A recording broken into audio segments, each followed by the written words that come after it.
कार्यरत हूँ, न्यायाधीश के पद पर हूँ, जहाँ कर्तव्यों के सम्यक निर्वहन के लिए विधिक प्रावधानों, न्यायिक दृष्टांतों का स्मरण कार्य कुशलता में वृद्धि करने में सहयोगात्मक होता है। महाराज जी, ऐसे में आपके सत्संग में किसी भी प्रश्न में आप तत्काल सरल एवं शास्त्र सम्मत उत्तर देते हैं, जिसमें वेदों पुराणों के श्लोकों का संदर्भ भी दिया जाता है। ये देखकर मैं अत्यंत आश्चर्यचकित और अभिभूत होता हूँ कि आपकी आयु व प्रतिकूल स्वास्थ्य परिस्थितियों के बावजूद आपकी अभिभूत स्मरण शक्ति, ज्ञान एवं एकाग्रता को देखकर मन में एक जिज्ञासा होती है कि ऐसी स्मरण शक्ति, एकाग्रता व निर्णय क्षमता को महाराज जी और हम कैसे प्रखर बनाने का चेष्टा करें। भगवान का आश्रय, कर्तुम अकर्तुम अन्यथा कर्तुम सर्व समर्था सा ईश्वरा। हम उस ईश्वर की शरण में बचपन से हैं। हमारे हृदय में वो स्वयं बैठ कर के बुलवा रहे हैं, हमारे हृदय में बैठकर वो स्वयं करवा रहे हैं। ये मैं देख रहा हूं, मैं कहीं करता नहीं, मैं तो केवल देखता हूं। जो दिखा रहे हैं, जो बुलवा रहे हैं, जो करवा रहे हैं, इसलिए जो आश्चर्य में लगे वो सिर्फ मेरे भगवान का प्रताप है। मेरा कुछ नहीं है। कक्षा 9 पढ़े हैं गांव के स्कूल में। ABCD तो 6 से शुरू होती है गांव में, 5 तक तो ABCD ही नहीं शुरू होती थी हमारे समय में। तो 6, 7, 8, 9 क्लास पढ़े, न कहीं हमने व्याकरण पढ़ा है। ये सब गंगा किनारे एकांत सेवन किया है। आप जो कुछ भी सुन रहे हैं ये सिर्फ भगवान की ही कृपा से है। मेरे में कोई सामर्थ्य नहीं।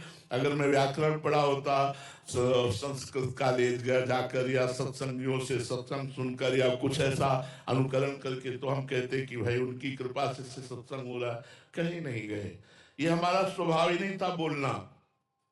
ये तो वृंदावन धाम ने बुलवाना शुरू किया है, ये तो श्री जी ने किया है, नहीं तो ये सब स्वभाव ही नहीं था। अपने वश स्वरूप में रमण करना, श्री जी ठाकुर जी का चिंतन करना। तो ये जो कुछ है, मूकम करोति वाचालम पंगुम लंघयते गिरिम यत् कृपातमहं वंदे परमानंद माधवम।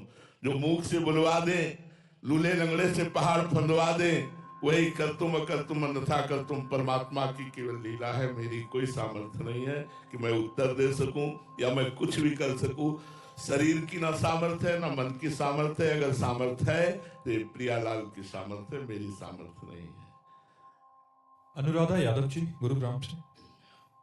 गुरुदेव भगवान, आपके श्री मुख से सुना था एक बार, चलती चक्की देखकर दिया कबीरा रोए, 2 पाटन के बीच में साबुत बचा ना कोई। चलती चक्की देखकर दिया कमाल ठठाए, रहे सहारे कील के बाल ना बाका जाए। महाराज जी, इसका भावार्थ भावार्थ ये है, चक्की में 2 पार्ट होते हैं, ऊपर का नीचे का। ऐसे संसार में 2 पार्ट हैं, सुख दुख, मान अपमान, लाभ हान, जय पराजय, जन्म मृत्यु। इसे द्वंद्व कहते हैं। कोई भी संसार में ऐसा नहीं जो द्वंद्व में पिस न रहा हो।